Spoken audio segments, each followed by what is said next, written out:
"Move your car, Caleb, or I'll run it over, too."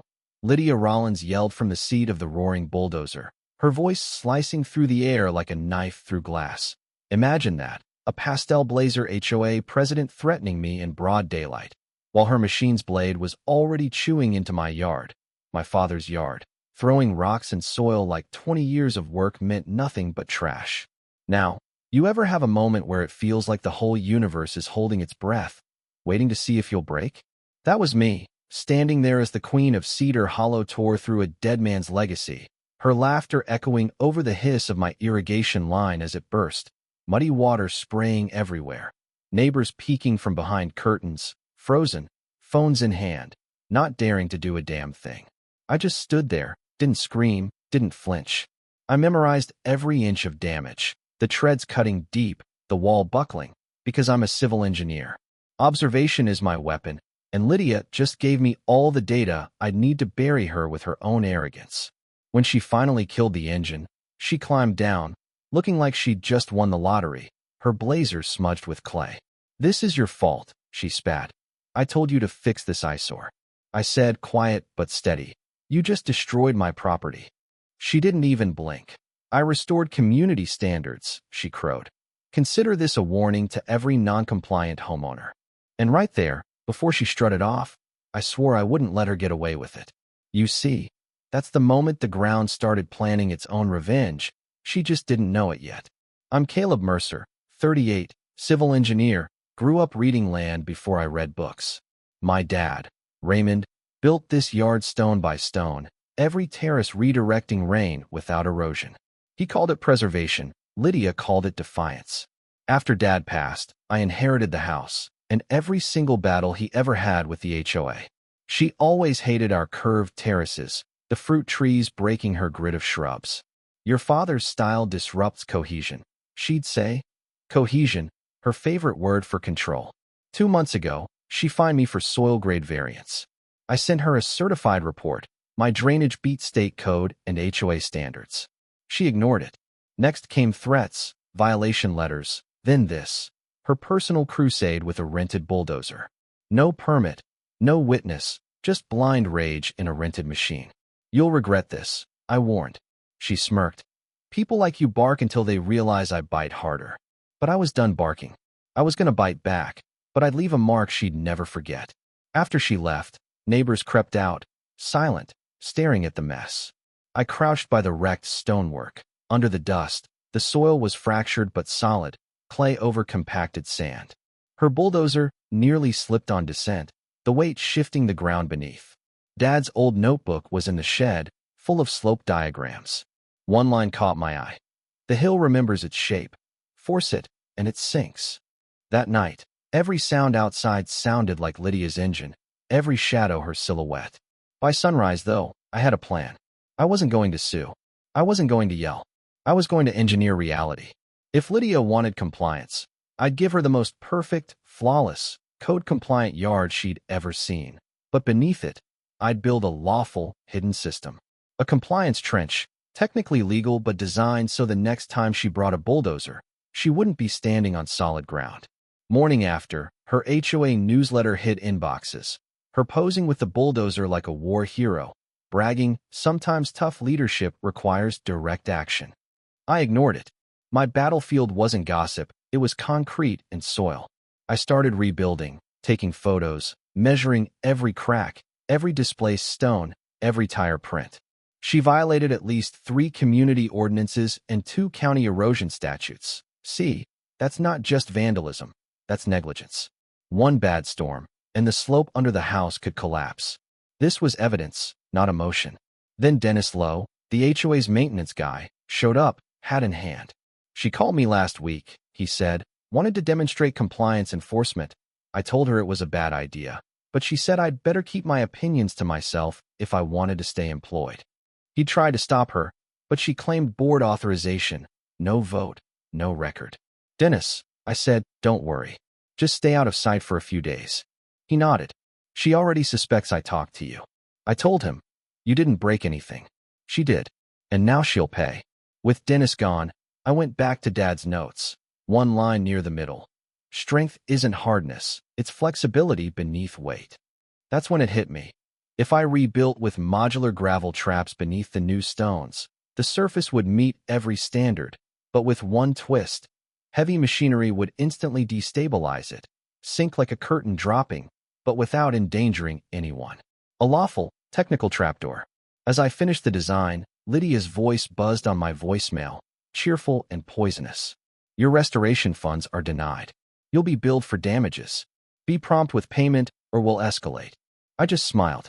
She had no idea the ground was already shifting, literally and figuratively. By sunset, I'd ordered everything under my business license: tools, grid panels, gravel. The yard was waiting, peaceful, like it knew what was coming. By the next day, half the neighborhood was driving by slow, pretending to check mail, but really rubbernecking at the mess. Lydia's version of the story was already everywhere. She painted herself as a hero, me as the villain. I didn't care. I was building something better than a reputation. I was building proof. Reconstruction began before noon. Gravel, panels, tools. Neighbors watched from behind blinds. In Cedar Hollow, curiosity came with consequences. Dennis showed up again, clipboard in hand, sweat-stained shirt. Lydia says you're rebuilding illegally. She'll inspect the site herself. I said, she's welcome to. I'm following her bylaws to the letter. He squinted at my foundation grids, every one measured to exact tolerances. You're not just rebuilding, are you? I grinned. Ever heard of adaptive drainage pits? He shook his head. Good. Neither has she. He looked uneasy. You're not doing anything unsafe, right? No one's getting hurt, I promised.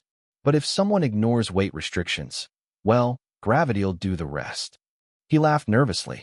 She's gonna lose it when this works. That's the point, I said. I want her to show everyone who she really is, without me touching a thing. As Dennis left, he warned, she's filing for forced compliance entry. She's coming back with official equipment. I shrugged. Let her. The base layer was done by sunset. The yard looked perfect, but underneath, an engineered secret waited. I locked the shed, wind carrying Lydia's laughter from somewhere down the block. I whispered, go ahead, Lydia. Bring the machine back. The earth would answer for me. 3 days later, the air was electric, too watchful, too quiet. Lydia's silence was the kind before a storm. By mid-morning, I heard it, the grind of diesel, heavier than a pickup. I stepped outside, phone in hand. Around the corner crept a new bulldozer, bigger than the last, Lydia marching beside it like a queen with her army. Work boots under her blazer this time. Cosplaying authority. She called out. Consider this a courtesy inspection. I replied, didn't request one. She flashed that plastic smile. Your restoration's out of compliance. Failed to submit the updated soil report. I told her, certified delivery, Tuesday morning. She waved it off. Her assistant never got it. Her assistant was her TikTok-obsessed niece, so I didn't bother arguing. You're trespassing, I said. Correction. This land is under HOA jurisdiction until regrade inspection is finalized. I shot back the state code about private land maintenance. Her smile faded for half a second. Dennis was across the street, arms folded, pretending not to watch. Lydia, he called. There's active subgrade work still curing. She barked, stay out of this, Dennis. You work for the HOA, not him. I stepped forward, steady. You really should listen. The section hasn't settled yet. She scoffed. You expect me to fall for scare tactics? No. I expect gravity to do the rest. She ordered the operator, proceed. The man hesitated. Ma'am, that's a steep angle. Do it. He revved the bulldozer and crept forward. The tracks crossed into my rebuilt section. The ground flexed, then sagged. Dennis shouted. Back it up. The compaction's not holding. Too late. The machine's tread dipped, deeper and deeper. Then the front blade buried itself as the ground exhaled, slow and even. The bulldozer was trapped, unharmed, but stuck for good. Lydia screamed. I just raised my phone, filming every second. There's your compliance test, I called. She spun on me, furious. You planned this. I followed the code, I said. Every inch is within regulation. She stormed off to call for damage control, not even trying to hide her panic. Within hours, the neighborhood was out filming. Lydia hid in her car, but the video was online by night. HOA president learns gravity has rules, too. It was viral by sunrise, and suddenly people who'd been too scared to speak were texting me. She finally met her match. But Lydia never quit. The next morning, I got an email accusing me of malicious construction, threatening civil penalties under a code she made up. But then came the real twist. 2 state inspectors from the Department of Environmental Quality rolled in. Turns out someone at city planning flagged the video as a possible hillside stabilization violation. The lead inspector, Renee Garver, introduced herself. "We're here about unlicensed excavation and slope compaction failure." I handed her my reports. The HOA president acted unilaterally. "I have video and email proof." Renee's eyes narrowed. "This is serious. Unauthorized grading is a Class C violation." Dennis showed up, pale and shaken. "She made me sign inspection logs retroactively. I didn't know she'd falsified the date."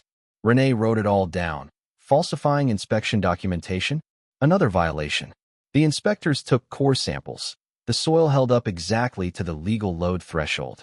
Renee told me, "Your design meets code." Frankly, it's impressive. "My dad taught me the old way. Let the ground speak." She grinned. "Well, it just gave your HOA president a public physics lesson." By afternoon, official notices taped to Lydia's door. "Pending investigation, do not tamper." She tore them down, screaming across the street, "You think you've won? You embarrassed this whole community." I just nodded toward the ground. "Be careful where you step." The next few days were a whirlwind. Lawyers, news vans, angry emails, HOA board meetings devolving into shouting matches. But the heart of it was simple: the earth doesn't lie. Lydia's empire collapsed because she built it on fear, on fake reports and intimidation. It took a bulldozer, a little physics, and a neighborhood tired of being scared to show everyone who really held the ground. So let me ask you, what would you do if someone tried to bulldoze your father's legacy? Where do you stand on justice, on standing up to power? Drop your thoughts in the comments. Tell me your stories. And if you're tired of HOA tyrants, hit subscribe, because sometimes the only thing more satisfying than fighting back is watching the ground rise up to meet you.